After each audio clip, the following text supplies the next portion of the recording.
ક્યારે વિચાર્યું છે કે આપણે કોઈ નવી વસ્તુ શીખીએ કેવી રીતે? મોટા ભાગે તો ભૂલો કરીને જ, બરાબર ને? તો આજે આપણે એ જ સમજવાના છીએ. શૈક્ષણિક મનોવિજ્ઞાનના પિતામહ ગણાતા એડવર્ડ લી થોર્નડાઇકના પ્રયત્ન અને ભૂલ દ્વારા શિક્ષણના સિદ્ધાંત વિશે વાત કરીશું. આ એક એવો સિદ્ધાંત છે જેણે શીખવાની પ્રક્રિયાને જોવાની આપણી આખી દ્રષ્ટિ જ બદલી નાખી. તો ચાલો એકદમ પાયાના સવાલથી શરૂઆત કરીએ કે કોઈ પણ જીવ સાવ નવી જ કોઈ કુશળતા, કોઈ આવડત ખરેખર કેવી રીતે શીખે છે? ભલે એ સાયકલ ચલાવવાનો હોય કે કોઈ અઘરો વિષય ભણવાનો હોય, આપણે અજાણમાંથી જાણકાર બનીએ છીએ કેવી રીતે? આ એક એવો સવાલ છે જેણે સદીઓથી વૈજ્ઞાનિકોને વિચારતા કરી દીધા છે. અને મજાની વાત તો એ છે કે આટલા ગહન પ્રશ્નોનો જવાબ મળ્યો એક પ્રયોગશાળામાંથી, અને એ પણ એક ભૂખી બિલાડી પાસેથી. એને એક ખાસ પ્રકારની પેટીમાં, જેને કોયડા પેટી કે પઝલ બોક્સ કહેવાય છે, એમાં પૂરી દેવામાં આવી હતી. ચાલો આખી રસપ્રદ વાતને ઊંડાણથી સમજીએ. તો આ કોઈ વાર્તા નથી, પણ એક બહુ જ ધ્યાનથી ગોઠવાયેલો વૈજ્ઞાનિક પ્રયોગ છે. થોર્નડાઇકનો પેલો પ્રખ્યાત પ્રયોગ, બિલાડી અને કોયડા પેટીનો. આ એક જ પ્રયોગે શિક્ષણ વિશેની આપણી જે સમજ હતી એને હંમેશા માટે બદલી નાખી. તો થોર્નડાઇકે કર્યું શું? એમણે એકદમ સિમ્પલ પણ બહુ જ સ્માર્ટ સેટઅપ ગોઠવ્યો. એક ભૂખી બિલાડીને લાકડાની પેટીમાં પૂરી દીધી. હવે એ પેટીનો દરવાજો એમ જ નહોતો ખુલતો. એના માટે અંદર એક ખાસ કળ, એક લીવર દબાવવું પડતું હતું. અને બિલાડીને બહાર આવવા માટે લલચાવવા પેટીની બહાર જેની મનપસંદ મજાની માછલી મૂકી. ટાર્ગેટ એકદમ ક્લિયર હતો. શું બિલાડી પેટીમાંથી બહાર નીકળવાનો રસ્તો શોધી શકશે? હવે બિલાડી અંદર પૂરાઈ. ભૂખી તો હતી જ, એટલે બહાર આવવા માટે એણે તો ધમપછાડા શરૂ કરી દીધા. પેટીના સળિયા પર પંજા માર્યા, બચકા ભરવાની કોશિશ કરી, પેટીમાં આમથી તેમ આટા માર્યા. ટૂંકમાં બહાર નીકળવા માટે જે કંઈ પણ સૂઝ્યું એ બધું જ કર્યું. પણ આ બધા પ્રયત્નો કેવા હતા? સાવ આડાવડા અને નિષ્ફળ. અને પછી આ બધા ધમપછાડાની વચ્ચે જ જાણે કોઈ ચમત્કાર થયો. આમ તેમ પંજા મારતા અચાનક જ બિલાડીનો પંજો પેલી કળ પર દબાઈ ગયો અને ખટાક! દરવાજો ખુલી ગયો. બિલાડી તો ખુશ થઈને સીધી બહાર દોડી અને પેલી માછલી ખાઈ ગઈ. આ એની પહેલી સફળતા હતી. પણ કેવી? તદ્દન આકસ્મિક. હવે આવે છે આખી વાતનો સૌથી રસપ્રદ ભાગ. થોર્નડાઇકે આ પ્રયોગ એકવાર નહીં, વારંવાર કર્યો. અને દરેક વખતે એમણે એક વસ્તુ નોંધી.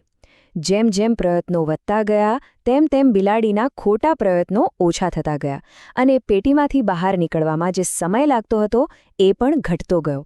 આ ચાર્ટમાં જુઓ તો ખ્યાલ આવશે. પહેલા પ્રયત્નમાં લાગેલા સમય અને 10મા પ્રયત્નમાં લાગેલા સમયમાં જમીન આસમાનનો ફરક છે. તો સવાલ એ થાય કે બિલાડીના મગજમાં એવું તો શું ચાલી રહ્યું હતું? એ કેવી રીતે શીખી રહી હતી?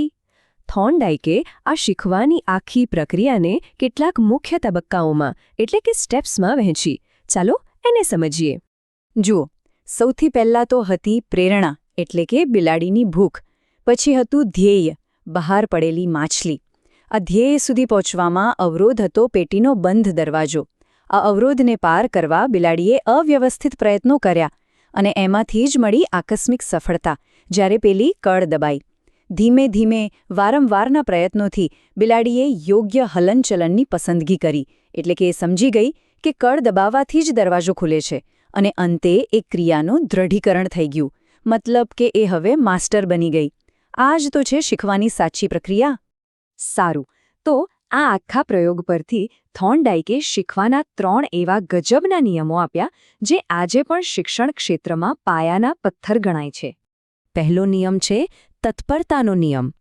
આ નિયમ સાવ સીધી વાત કરે છે કે ભાઈ, શીખવા માટે શીખનારનું શરીર અને મન બંને તૈયાર હોવા જોઈએ. જો શીખવાની તૈયારી જ ન હોય તો ગમે તેટલી મહેનત કરો, શિક્ષણ અસરકારક નથી થતું. પ્રયોગમાં જુઓ, બિલાડી ભૂખી હતી, એટલે કે એ શીખવા માટે તત્પર હતી. એને બહાર આવવાની ઈચ્છા હતી. વિચારો કે જો એનું પેટ ભરેલું હોત તો કદાચ એ આરામથી પેટીમાં સૂઈ જાત અને બહાર આવવાની કોશિશ જ ન કરત. બસ આવું જ વર્ગખંડમાં પણ છે. નવો પાઠ શરૂ કરતા પહેલાં વિદ્યાર્થીઓમાં એને જાણવાની જિજ્ઞાસા જગાવવી ખૂબ જ જરૂરી છે. હવે આવે છે બીજો નિયમ, જે આપણા બધા માટે ખૂબ જ જાણીતો છે, મહાવરાનો નિયમ અથવા પુનરાવર્તનનો નિયમ. આ નિયમ કહે છે કે કોઈ પણ કામ વારંવાર કરવાથી, એટલે કે પ્રેક્ટિસ કરવાથી, તે કામ અને તેના પરિણામ વચ્ચેનું જે કનેક્શન છે એ એકદમ મજબૂત બની જાય છે. આપણા ત્યાં એક બહુ જૂની પણ એકદમ સાચી કહેવત છે, યાદ છે? કરત કરત અભ્યાસ કે જડમતી હોત સુજાન, જેનો અર્થ એ જ છે કે સતત અભ્યાસ કરવાથી, પ્રેક્ટિસ કરવાથી તો મંદબુદ્ધિ વ્યક્તિ પણ જ્ઞાની બની શકે છે. પ્રેક્ટિસ જ સફળતાની ચાવી છે, બસ. પેલી બિલાડીનું પણ એવું જ હતું ને. એણે વારંવાર પ્રયત્નો કર્યા, ભૂલો કરી, ત્યારે જઈને એને દરવાજો ખોલવાની કળામાં માસ્ટરી આવી. એવી જ રીતે ગણિતના દાખલા હોય કે વ્યાકરણના નિયમો, સતત પ્રેક્ટિસ અને રિવિઝન વગર એના પર પકડ મેળવવી લગભગ અશક્ય છે. અને હવે આવે છે ત્રીજો અને કદાચ સૌથી અગત્યનો નિયમ, અસરનો નિયમ. આ નિયમ એમ કહે છે કે જો કોઈ કામ કર્યા પછીનું પરિણામ આપણને ગમે, સંતોષ આપે, તો આપણે એ કામ ફરીથી કરવા પ્રેરાઈએ છીએ. અને જો પરિણામ દુઃખદ કે ખરાબ હોય તો આપણે એ કામને ટાળવાની કોશિશ કરીએ છીએ.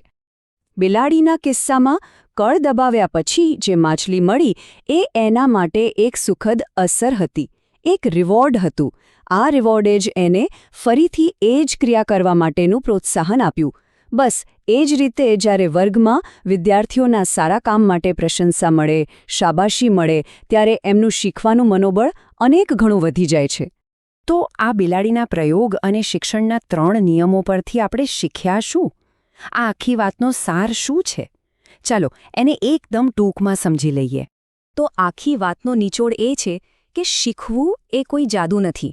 એ એક ધીમી પ્રક્રિયા છે જેમાં કોઈ ઉત્તેજના, જેમ કે પેટીનો બંધ દરવાજો, અને એના પ્રતિભાવ, જેમ કે કળ દબાવી, એ બંને વચ્ચે એક જોડાણ બને છે. અને સમય જતાં યોગ્ય પ્રયત્નો વધતા જાય છે અને ભૂલો આપોઆપ ઓછી થતી જાય છે. હવે એક ક્ષણ માટે શાંતિથી વિચારીએ. આપણે જીવનમાં જે કંઈ પણ નવી વસ્તુ શીખ્યા હોઈએ, ગાડી ચલાવવાનું હોય, રસોઈ બનાવવાનું હોય કે કોઈ નવો વિષય, શું આ શીખવાની આખી યાત્રામાં તત્પરતા, મહાવરો અને અસરના આ 3 નિયમો ક્યાંક ને ક્યાંક કામ નથી કરતા? ચોક્કસ કરતા હશે.